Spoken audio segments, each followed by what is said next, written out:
Willow Creek Estates did not merely suggest perfection, it demanded it. To the casual observer driving past the polished wrought iron gates, it was a suburban utopia, a masterpiece of planning where order created harmony. Every lawn was manicured to a precise, uniform height, the blades of grass standing at attention as if measured by a ruler. The houses were painted in approved pastel shades, soft creams, muted grays, and pale blues, with no exceptions, no deviations, and certainly no individuality. Even the air felt curated, unnaturally still, devoid of the chaotic sounds of life. There were no barking dogs, no thumping bass from teenage stereos, and no children playing in the cul-de-sacs past the golden hour of sunset. At the entrance, the polished metal sign gleamed under the floodlights, promising a sanctuary for those who followed the rules. But when Emily Carter pulled her car into the driveway of 402 Maplewood Lane, she didn't feel the embrace of a sanctuary. She felt the cold prickle of observation. It was the cameras that unsettled her first. They were small, matte black, and discreetly mounted beneath the streetlights. They were angled not toward the street to deter outsiders, but inward, toward the porches and front doors of the residents. Her realtor had beamed when describing the award-winning Homeowners Association, calling it the gold standard of community management.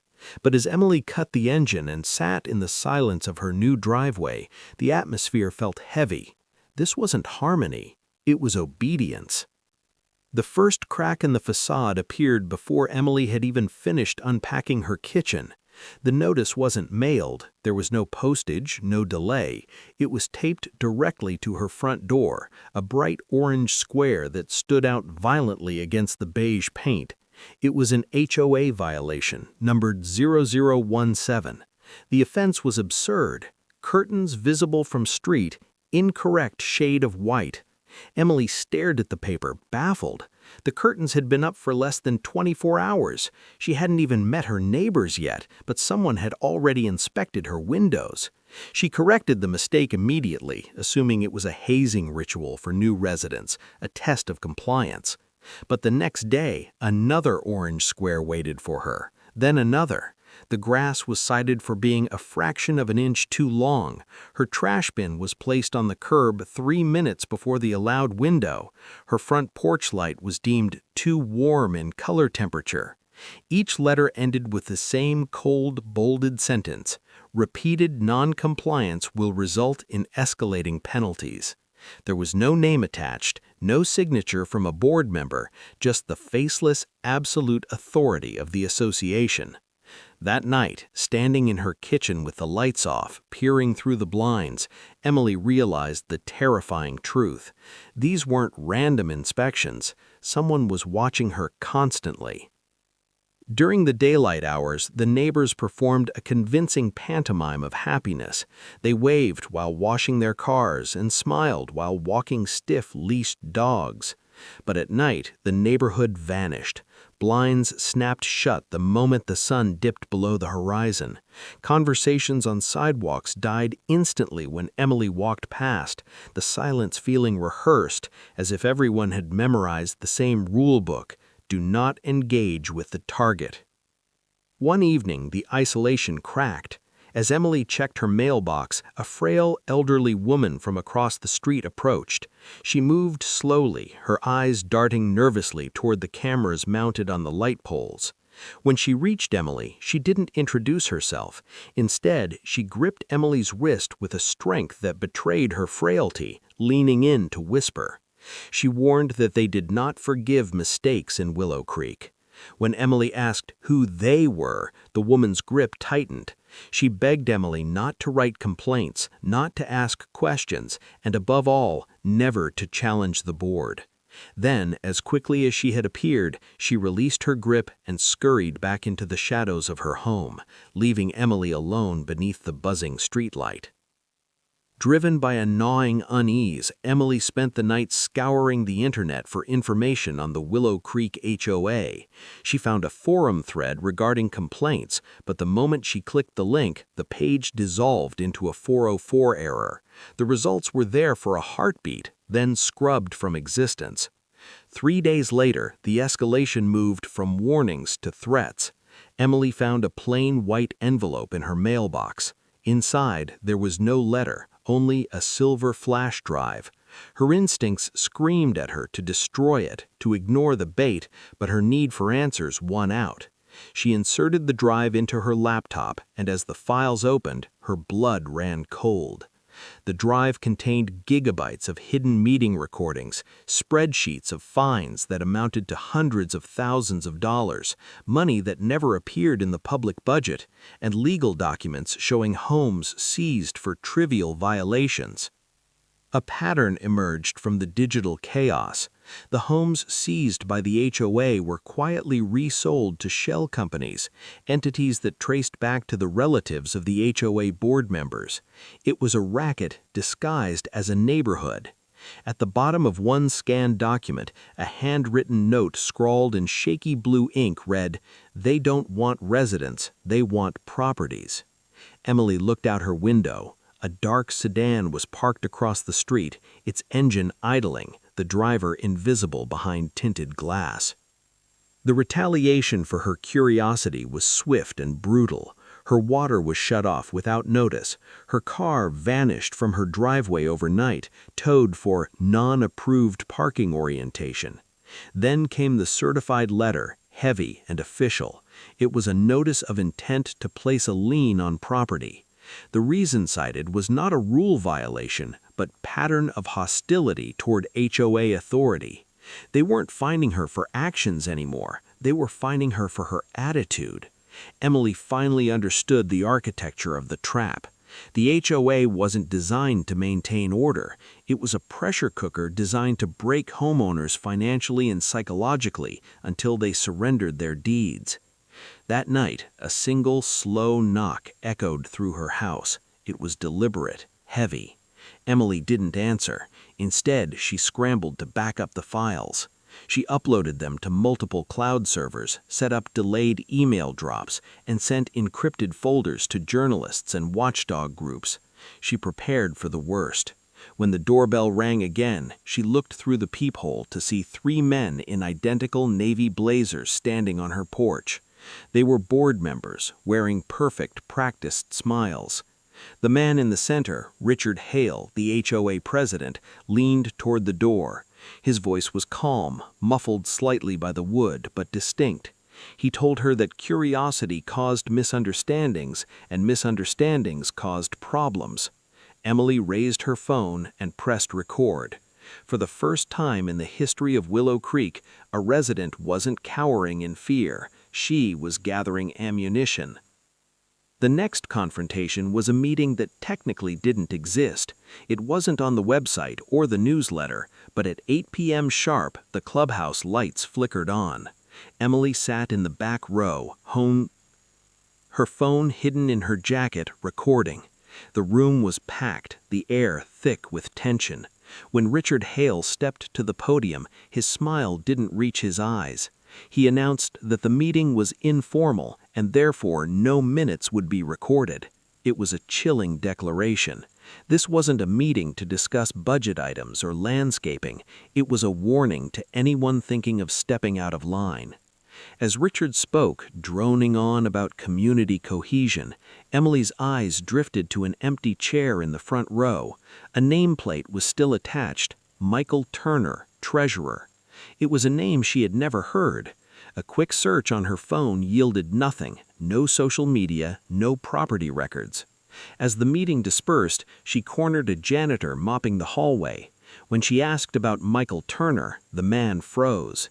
He looked left, then right, and whispered that Turner asked about the money. Before Emily could press for more, the janitor hurried away, terrified to be seen speaking to her. The next morning, the elderly woman from across the street was waiting on Emily's porch again. This time, she didn't hide. She told her everything. She spoke of residents fined into bankruptcy, foreclosures disguised as voluntary sales, and the people who resisted, how they were erased from the community. She handed Emily a photograph of the original HOA board at a ribbon-cutting ceremony 5 years ago. There were 5 members smiling in the photo. Only 3 were still alive. As a siren wailed in the distance, panic seized the old woman. She muttered that she shouldn't have come, that she had said too much. 2 days later, her house was empty. A for sale sign stood in the yard, and her blinds were pulled open, revealing a vacant shell. Emily managed to get the attention of Daniel Cross, an investigative journalist who agreed to meet her at a cafe miles away from the neighborhood. She showed him the spreadsheets, the shell companies, and the foreclosure records. His skepticism vanished, replaced with alarm. He called it organized fraud, a racketeering scheme operating in plain sight. But that night, he stopped answering his phone. The next morning, his voicemail was full. By evening, his email inbox flooded with new HOA violations. The doorbell rang. There was no one outside, just a single document taped to the wood. Final notice. The police arrived at dawn. It wasn't a single patrol car. It was a raid. 3 cruisers screeched to a halt, lights flashing against the pale morning sky. Emily was handcuffed on her front lawn while neighbors watched through the slats of their blinds. The charge was harassment of HOA officials. The evidence cited included anonymous threatening emails and vandalism, crimes she had never committed. As the officer pushed her head down to guide her into the back of the patrol car, she looked across the street. Richard Hale stood on the sidewalk, hands in his pockets, watching with a satisfied smirk. Jail was a cold, sterile reality check. In the holding cell, a woman asked her what she had done. When Emily said she had asked questions, the woman laughed a bitter, hollow laugh.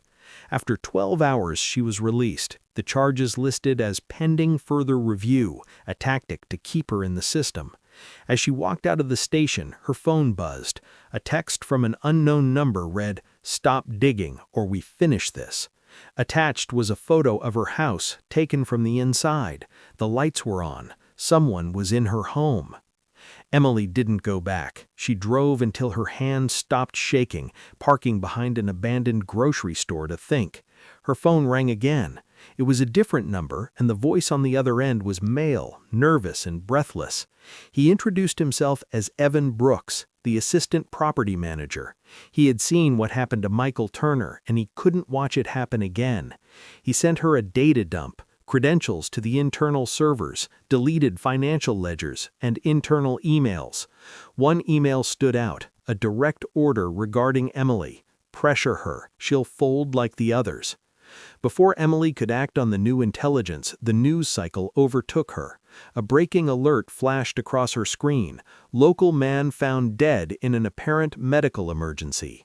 The photograph beneath the grim headline was of Evan Brooks. He was 34 years old with no history of heart problems, yet the official story was a sudden cardiac event. The HOA released a statement almost instantly, expressing deep sadness over the loss of a valued team member, but the timing was mathematically impossible to ignore. Evan had been alive when he sent the files. He was dead 2 hours later. The vibration of her phone against the dashboard made her jump. It was a text from the same unknown number that had threatened her before. "You're running out of chances." Fear, sharp and cold, clarified her mind. She realized she couldn't rely on a single savior or a lone journalist.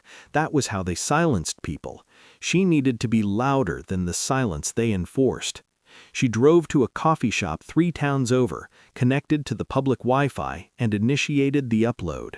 She didn't send the files to one person, she sent them to everyone. Financial ledgers, incriminating emails, the video of Michael Turner, and the voice recordings went to dozens of investigative reporters, state attorney generals, housing watchdogs, and anonymous forums. She posted the raw data to neighborhood discussion boards across the state. Within hours, the digital dam broke.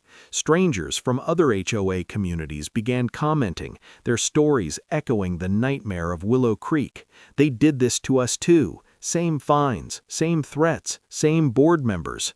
By morning, Willow Creek was trending locally, then statewide. For the first time since she moved in, the daily barrage of violation notices stopped. The silence in the neighborhood wasn't one of oppression anymore, it was the silence of an enemy holding its breath. Emily returned home at sunset. It was a risk, but she was done running. The cameras that usually swiveled to track her movement remained motionless. Inside her mailbox, she found a stack of envelopes, but they weren't fines. They were letters of resignation. One by one, the lower-level board members were fleeing the ship, terrified of the impending legal storm. But at the bottom of the pile was a handwritten note, scrawled on HOA letterhead. "Richard won't go down quietly." As she locked her front door, the hum of the refrigerator died. The lights in the hallway blinked out. Outside, the street lamps went dark. The entire street had lost power. In the suffocating darkness, her phone screen lit up with one final message: "This ends tonight." The blackout was surgical.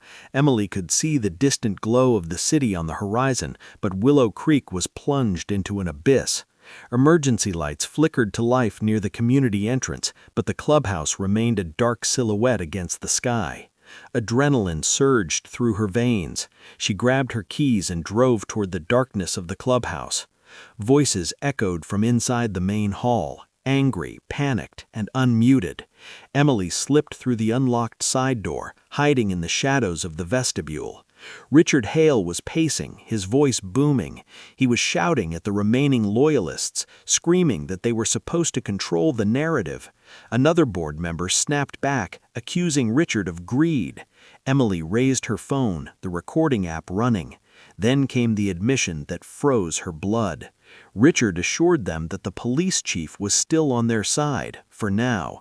This wasn't just a neighborhood dispute, it was a conspiracy protected by the badge. By morning, the footage of the blackout meeting was playing on every local news station. The story had grown legs, sprinting ahead of Richard's ability to spin it. State investigators arrived in unmarked sedans, flanked by news vans. The mayor, sensing the radioactive fallout, called an emergency press conference. Emboldened by the spotlight, former residents stepped out of the shadows. They brought proof of forged signatures, forced sales, and lives ruined by manufactured debt. Richard Hale tried to hold the line. He appeared on television, denying everything, painting himself as the victim of a smear campaign. Then the news anchor played Emily's recording from the clubhouse. The sound of Richard boasting about the police chief filled the studio. The police chief did not attend the briefing. Neither did Richard. A gasp rippled through the gallery. Emily stood up, her expression unreadable. She handed a USB drive to her attorney. It was the final piece of the puzzle, the file she had held back for this exact moment. The evidence wasn't financial, it was visceral. The court played the video from the cloud backup, the one never meant to exist. It showed Richard Hale, 5 years younger, cornering Michael Turner in the clubhouse. The threat was clear, calm, and recorded in high definition. Richard threatened Turner's life if he didn't sign the fraudulent ledgers. When the judge asked the prosecution where this footage came from, Emily's lawyer answered simply, "From the HOA's own cloud backup, Your Honor." Richard's face collapsed. The arrogance evaporated, leaving only fear. The jury deliberated for less than 3 hours. Richard Hale was convicted on all counts. 2 other board members followed him to prison. The police chief resigned in disgrace before he could be indicted. The state took over the management of Willow Creek, dissolving the board and rewriting the bylaws. Fines were refunded, liens were stripped, and homes were returned to families who had been forced out. Slowly, the neighborhood began to breathe. The surveillance cameras were dismantled. Neighbors stopped rushing inside when cars passed. Laughter returned to the cul-de-sacs. For the first time, Willow Creek sounded like a place where people actually lived. Emily stayed. She had won, but she never forgot the feeling of the target on her back. Months later, a heavy, sealed envelope arrived at her door. There was no return address, Inside was a single memo marked confidential. It was an internal document from a national property development firm. It revealed the final, nauseating truth. Willow Creek wasn't an anomaly. It was a prototype. The memo described the neighborhood as a test case for maximizing revenue through compliance penalties. Richard Hale hadn't been a mastermind, he was middle management. The program was operating in dozens of other developments across the country. Emily stared at the final line of the document. Program suspended, not terminated. A year later, Willow Creek was awarded a plaque for Most Improved Community. Emily watched the ceremony from her porch, her coffee warm in her hands. The old metal sign at the gate had been replaced. The new one was smaller, simpler, and read, "Community First." She smiled, but it didn't reach her eyes. She knew now that perfection didn't disappear, it just learned to hide better. Somewhere else, in another perfectly manicured subdivision, another HOA was being called the best in town, and the cameras were already recording.